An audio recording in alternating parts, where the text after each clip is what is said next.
Cartoon झूठ ना बोले। लोकप्रिय सान दैनिक समाचार पत्र दैनिक दोपहर के कार्टूनिस्ट जयंत लाखे के कार्टून को दिखाते हुए अब हम आपको जो जानकारी देने जा रहे हैं वो हमारे इंदौर नगर निगम के होनहार इंजीनियर और काबिल अधिकारियों की एक बड़ी करामात को सामने ला रही है कि किस तरह से जनता की गाड़ी कमाई से वसूले गए टैक्स की राशि का यहां दुरुपयोग किया जा रहा है। नेहरू पार्क, जहां इंदौर वासियों को आधुनिक स्विमिंग पूल बनने का सपना दिखाया गया था, वहां की हकीकत शर्मसार कर देने वाली है। करीब 6 करोड़ रुपए की लागत से तैयार हो रहा यह स्विमिंग पूल अभी उद्घाटन से पहले ही तकनीकी तौर पर फेल हो चुका है। पुल में लगाई गई टाइल से पानी भरने के पहले ही फूल गई और कई जगह से उखड़ भी चुकी है। यह साफ इशारा करता है कि निर्माण में या तो घटिया सामग्री का इस्तेमाल हुआ है या फिर निगरानी नाम की कोई चीज नगर निगम के पास अब बची नहीं है। सवाल यह भी है कि जब निगम के इंजीनियर, सब इंजीनियर और जिम्मेदार अफसर मौके पर मौजूद थे तो फिर इतनी बड़ी खामी कैसे नजरअंदाज हो गई? क्या गुणवत्ता की जांच हुई? क्या ठेकेदार को संरक्षण मिला या फिर हमेशा की तरह मेंटेनेंस में ठीक करवा देंगे यह कहकर करोड़ों की जवाबदेही से पल्ला झाड़ दिया जाएगा? हालांकि इंदौर नगर निगम में भ्रष्टाचार का मामला उजागर होना अब कोई नई बात नहीं रह गई है, जबकि जवाबदार लोग अभी भी अपनी गलती स्वीकार करने के लिए तैयार नहीं है। इस तरह के एक नहीं अनेक सवाल आज शहर की जनता के सामने खड़े हैं। देखिए, नेहरू पार्क ऐसी धरोहर है हमारे शहर की जहाँ से कई नेशनल प्लेयर्स निकले हैं और ये हमारे शहर की लोगों की आस्था का केंद्र है जो खेलों के प्रति रुझान रखते हैं। तो कहीं ना कहीं महापौर जी के नेतृत्व में हम लगातार खेलों को बढ़ावा दे रहे हैं और हम प्रयास कर रहे हैं कि खेल गतिविधियां इंदौर में, जैसे स्वच्छता में हम नंबर 1 है, वैसे खेल गतिविधियों में भी हम इंदौर नंबर 1 लाएँ।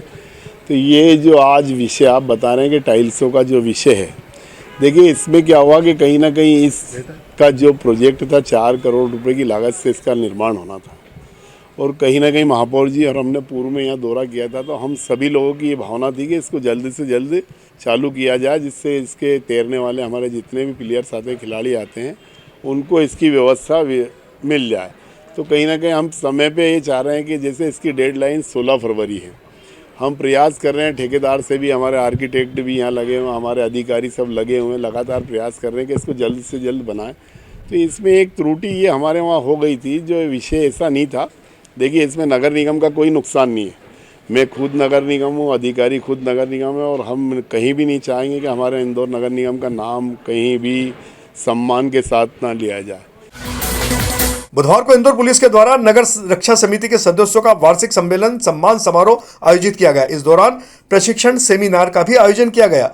आयोजन के दौरान नगर रक्षा समिति के सदस्यों के साथ ट्रैफिक प्रहरियों को भी सीपीआर की ट्रेनिंग के साथ साथ डायल 112 यानी कि 112 के संचालन की कार्यप्रणाली समझाई गई। इंदौर के डीआरपी लाइन मैदान पर संपन्न इस आयोजन में पुलिस कमिश्नर संतोष कुमार सिंह के द्वारा विभिन्न त्योहारों एवं कानून व्यवस्था आदि अवसरों पर पुलिस के लिए बेहतर कार्य करने वाले रक्षा समिति के सदस्यों के कार्यों की सराहना करते हुए उन्हें प्रशस्ति पत्र के साथ सम्मानित भी किया गया। कार्यक्रम में 600 से ज्यादा ट्रैफिक प्रहरी अधिकारी कर्मचारी मौजूद थे। और इधर इंदौर पुलिस हेलमेट के प्रति जागरूकता अभियान तो चला ही रही है, लेकिन इसके साथ ही हेलमेट नहीं लगाने वाले 2 पहिया वाहन चालकों के खिलाफ जमकर चालानी कार्रवाई भी की जा रही है। विगत दिवस पुलिस ने 600 से ज्यादा 2 पहिया वाहन चालकों पर चालानी कार्रवाई की है। इसके साथ ही नो पार्किंग में खड़े 112 वाहन मालिकों के खिलाफ भी दंडात्मक कार्रवाई की गई। इंदौर की थाना अन्नपूर्णा पुलिस ने चेकिंग के दौरान एक कार में अवैध रूप से शराब ले जाते हुए उसे जब्त किया है। एसीपी राजेश दंडोतिया ने बताया कि कार में 19 पेटी अंग्रेजी शराब बरामद हुई है, जिसकी कीमत 1 लाख रुपए से ज्यादा है। कार MP09 AF 9060 के चालक विजय राठौड़ निवासी धार को गिरफ्तार करते हुए कार को जब्त कर लिया गया। उक्त कार्रवाई में थाना अन्नपूर्णा प्रभारी अजय कुमार नायर, आरक्षक दिलीप ठाकुर, महेश, प्रदीप लोधी, सैनिक पंकज की सराहनीय भूमिका रही है। इन दिनों इंदौर शहर में एक बार फिर कड़ाके की ठंड का दौर लगातार जारी है। बीती रात बुधवार सुबह के बीच पारा इस सीजन में दूसरी बार 5 डिग्री के नीचे पहुंचा। तेज शीतलहर के कारण सुबह के समय भी सड़कों पर लोग स्वेटर और मफलर में नजर आ रहे थे। मौसम विभाग के अनुसार गुरुवार और शुक्रवार को भी तापमान में गिरावट आ सकती है। इसके बाद भी तापमान में कमी का दौर जारी रहेगा और ठंड से फिलहाल किसी तरह की राहत की उम्मीद नहीं की जा सकती है। इंदौर विमानतल मौसम केंद्र के मुताबिक अधिकतम तापमान 26.6 डिग्री रहा, जो सामान्य से 1 डिग्री कम है। वहीं रात को न्यूनतम तापमान 4.9 डिग्री रहा, जो सामान्य से 6 डिग्री कम है। सावेर तहसील के पंचडेरिया गांव में अवैध पटाखा दुकान और गोडाउन में लगी भीषण आग के बाद प्रशासन ने एक कार्रवाई को अंजाम दे दिया है। कलेक्टर शिवम वर्मा के निर्देश पर जांच में सामने आया कि शासकीय भूमि पर करीब 10,000 वर्ग फीट में अवैध निर्माण कर खतरनाक सामग्री का भंडारण किया जा रहा था। आज राजस्व टीम ने पुलिस बल की मौजूदगी में अवैध दुकान और गोडाउन को पूरी तरह ध्वस्त कर सरकारी जमीन को मुक्त करा लिया है। प्रशासन ने स्पष्ट किया है कि आगे इस तरह की कार्रवाई अगर किसी ने की तो आरोपियों के खिलाफ सख्त कार्रवाई की जाएगी। इनफैक्ट उस पे अभी जैसे हम बात कर रहे हैं एक्शन कार्रवाई चल भी रही है वहाँ पर, जैसे जो भी वहाँ पर भंडारण हुए थे उस पर हम लोग जो अवैध कब्जे की और बाकी रिवोल की कार्रवाई हम लोग वहाँ पे कर रहे हैं। साथ ही साथ ऐसे अन्य स्थानों के चिन्हांकन के लिए भी सबको निर्देश दिए गए हैं और हम लोग उस पर भी कार्रवाई कर रहे हैं। ये घटना बहुत गंभीर है और निश्चित ही हम लोगों ने पूर्व में भी अभी खजराना में भी इस प्रकार की जानकारी मिलने पर कार्रवाई की गई थी और हमारी टीम निरंतर ऐसी सूचना मिलने पर हम लोग कार्रवाई कर रहे हैं। क्या हम कोई ऐसा एक्शन प्लान? इंदौर के बीआरटीएस कॉरिडोर पर एलिवेटेड ब्रिज इंदौर की ट्रैफिक समस्या का बड़ा समाधान माना जा रहा था। कमलनाथ सरकार के दौरान इस परियोजना को सैद्धांतिक तौर पर प्रशासनिक मंजूरी मिल चुकी थी, लेकिन सत्ता परिवर्तन के बाद यह प्रोजेक्ट रोक दिया गया। वर्षों तक फाइलें आगे नहीं बढ़ी और शहर को जाम से राहत देने वाला यह सपना अब तक अधूरा ही दिखाई दे रहा है। अब सरकार ने दोबारा इसी एलिवेटेड ब्रिज को मंजूरी दी है। इसी फैसले को लेकर कांग्रेस नेता सज्जन सिंह वर्मा भला कब चुप रहने वाले थे। उन्होंने सरकार की मंशा पर जमकर सवाल उठाए। उनका कहना है कि अगर पहले ही इस योजना को लागू कर दिया जाता तो इंदौर की जनता को वर्षों पहले राहत मिल जाती। वर्मा का आरोप है कि केवल राजनीतिक श्रेय की होड़ में विकास कार्यों को रोका गया और जनता को बेवजह इंतजार करना पड़ा। सज्जन सिंह वर्मा ने इस मुद्दे पर महापौर पुष्यमित्र भार्गव के साथ मंत्री कैलाश विजयवर्गीय पर भी जमकर निशाना साधा। उन्होंने कहा कि राजनीतिक दबाव में दोनों चुप्पी साध लेते हैं। कांग्रेस का दावा है कि यह परियोजना उनकी सोच और पहल का नतीजा थी, जिसे जानबूझकर ठंडे बस्ते में डाल दिया गया। इंदौर की जनता बिल्कुल देख रही है कि हो क्या रहा। एक मुख्यमंत्री के सामने 2-2, 3-3 बार वरिष्ठ मंत्री कैलाश विजयवर्गीय को गुहार लगाना पड़ रही है, बोलना पड़ रहा है कि आपके अधिकारी नहीं सुन रहे हैं, आपके अधिकारी अवॉइड कर देते हैं। महापौर के भी यही शब्द निकलते हैं। तो मेरा इन दोनों साथियों से अनुरोध है कि कैलाश भाई, पुष्यमित्र भार्गव जी, दोनों इस्तीफा दे दो यार। बेइज्जती करा के क्यों सरकार में पड़े हो? इस्तीफा दे दो और स्वाभिमान से जियो। फिर देखते कौन अधिकारी नहीं सुनता है। तब मध्य प्रदेश कांग्रेस ने संगठनात्मक मजबूती की दिशा में एक बड़ा कदम उठाते हुए प्रदेश भर के ब्लॉक अध्यक्षों की नियुक्ति पूरी कर ली है। लंबे समय से प्रतीक्षित इस सूची के बाद अब पार्टी की निगाहें जिला स्तर की कारकारिणियों पर टिकी है। कांग्रेस नेतृत्व का मानना है कि जमीनी संगठन को सक्रिय किए बिना राजनीतिक मुकाबले में अब थार नहीं ला जा सकती। इसी क्रम में पार्टी अब जिला इकाइयों का गठन करने जा रही है। वरिष्ठ कांग्रेस नेता पूर्व मंत्री सज्जन सिंह वर्मा ने स्पष्ट किया है कि जिलों की कार्यकारिणी की घोषणा में ज्यादा देरी नहीं होगी। उनके मुताबिक अगले 15 दिनों के भीतर यह प्रक्रिया पूरी कर ली जाएगी। संगठन विस्तार को आगामी राजनीतिक चुनौतियों से जोड़कर देखा जा रहा है। देखिए, अब एक साथ इतने सारे ब्लॉक अध्यक्षों का गठन करना बड़ी टेढ़ी खीर होती है। तमाम सारे मैं समझता हूँ कि 800-850 ब्लॉक अध्यक्ष तय कर दिए गए हैं कल। अब कार्यकारिणी 15 दिन में सारे जिलों की बन जाएगी। आज हमारी कांग्रेस नेता सज्जन सिंह वर्मा ने एसआईआर प्रक्रिया को लेकर चुनाव आयोग की भूमिका पर सीधे तौर पर सवाल उठाए। उनका कहना है कि इंदौर जैसे बड़े शहर में जब करीब 5 लाख वोट फर्जी पाए गए तो यह केवल राजनीतिक चूक नहीं बल्कि व्यवस्था पर एक गंभीर प्रश्न है। वर्मा का आरोप है कि मतदाता सूची के संशोधन के नाम पर इन्हीं फर्जी नामों को अब दोबारा जोड़ने की कोशिश की जाएगी ताकि आगामी चुनाव में सत्ता पक्ष को लाभ मिल सके। उन्होंने यह भी कहा कि एसआईआर जैसी संवेदनशील प्रक्रिया के बीच जनवरी महीने में प्रदेश के 24 जिलों के कलेक्टर्स को मसूरी प्रशिक्षण पर भेजने की योजना बनाई गई थी, जो नियमों के खिलाफ है। कांग्रेस ने इसे लेकर चुनाव आयोग से भी शिकायत की है, जिसके बाद इस यात्रा पर रोक लगाई गई थी। वर्मा के मुताबिक एसआईआर को निष्पक्ष और पारदर्शी रखने के बजाय उसे प्रभावित करने के प्रयास किए जा रहे हैं। तो एक नैरेटिव सेट कर रही है बीजेपी और चुनाव आयोग। ऑटोमेटिक उनको हटा दिया क्योंकि गलत थे वो। 5,41,000 वोट फर्जी थे। तो अभी तो बीएलओ ने, बीजेपी ने कोई दबाव नहीं डाला कि अभी हटा दो। 5,41,000 वोट हटे ही है ना। ये वोट डले थे महापौर के चुनाव में, विधानसभा के चुनाव में। ये नैरेटिव सेट कर रहे हैं कि देखिए कितनी पारदर्शिता से काम हो रहा है। देखिए हटाए जा रहे हैं नाम। आखिरी 6 महीने में जब वोटर लिस्ट पुनः संशोधित होगी उस समय खेल चलता है बीजेपी का और चुनाव आयोग का, दोनों के गठजोड़ से।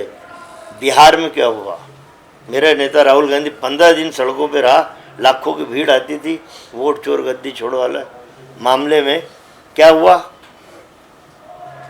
वो फर्जी वोट डले, वहाँ बीजेपी की नीतीश की सरकार बनी। लेकिन हम यहाँ पे ऐसा नहीं, हम ये नैरेटिव सेट कर रहे हैं, बड़ा पारदर्शी हो रहा, 5,41,000 वोट, ये 5,41,000 वोट आखिरी समय फिर जोड़ेंगे। ये 2022 में आपको याद है, मैंने पहले ही प्रेस कॉन्फ्रेंस में कहा था, 2,57,000 वोट हमने हाई कोर्ट में पिटीशन लगाई थी, निर्वाचन आयोग को दिया था। हाई कोर्ट ने कलेक्टर तत्कालीन को निर्देश दिया था कि 2,57,000 वोट मतदाता सूची से आप डिलीट कर दीजिए और 15 दिन में एफिडेविट दीजिए डिलीट करके। तत्कालीन कलेक्टर ने एफिडेविट दिया था 15 दिन बाद, लेकिन वो 2,57,000 वोट चुनाव में डले महापौर के, हमारे पास प्रूफ है।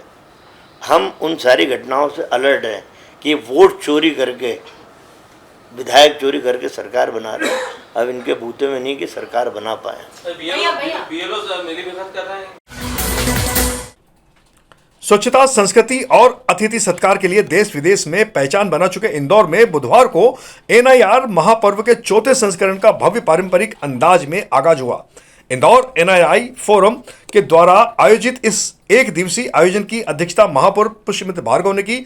इस वर्ष 27 देशों से करीब 220 से अधिक प्रवासी भारतीय चौथी बार इंदौर की धरती पर कदम रखकर इस शहर को गौरवान्वित कर रहे हैं। कार्यक्रम की सुबह बड़े ही उत्साहपूर्ण वातावरण में की गई। इस दौरान आयोजन में गुल्ली डंडा, कबड्डी, लंगड़ी, लट्टू और पतंगबाजी जैसे मुकाबले भी खेले गए, जो एनआरआई की बचपन की याद को ताजा कर चुके थे। देखिए, हर साल की तरह इस बार भी 17 दिसंबर को दुनिया भर में रहने वाले इंदौरी, अपने नॉन रेसिडेंट इंदौरी अपने शहर में आ गए हैं और आज सुबह उन्होंने गुल्ली डंडा, पतंग, लट्टू, कंचे के साथ अपनी पुरानी यादों को ताज़ा किया और शहर में जो उन्होंने आनंद लिए उनको फिर से लिया है। और शाम को बिजनेस मीट होगी, शहर में उनका क्या योगदान होगा, डेवलपमेंट में क्या उनकी भूमिका हो सकती है, क्या नया इन्वेस्टमेंट आ सकता है, दुनिया में कौन से अच्छे काम हो रहे हैं, इन सबको साझा शाम को हम बिजनेस मीट और एनुअल फंक्शन में करेंगे।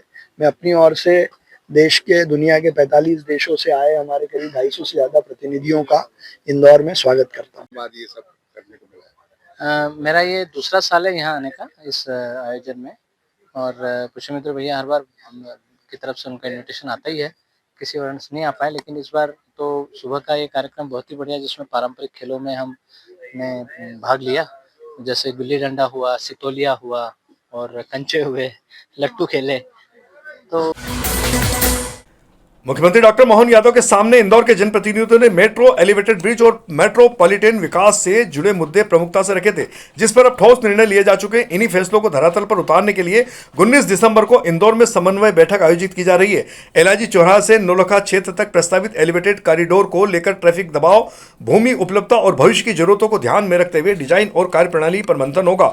वहीं बीआरटीएस कॉरिडोर में संभावित बदलावों को लेकर जनप्रतिनिधि स्वयं स्थल निरीक्षण करेंगे और यह तय किया जाएगा कि किन किन चौराहों पर कितनी भुजा हटाई जानी है। खास तौर पर खजराना और बंगाली ब्रिज के बीच मेट्रो के अंडरग्राउंड होने से निर्माण योजनाओं में बदलाव आए हैं, उन पर मेट्रो अधिकारियों के साथ मिलकर रूट का निरीक्षण किया जाएगा। सभी विभागों को स्पष्ट निर्देश दिए गए हैं कि वे जमीनी हकीकत पर आधारित रिपोर्ट तैयार करें ताकि निर्णय कागजों तक सीमित ना रहे। देखिए, ये मैं इस व्यक्ति को हमेशा से एक्सीडेंटल महापौर बोलता हूँ। बिना किसी अनुभव के आदमी जब भी कोई बात करता है बिना अनुभव के करता है।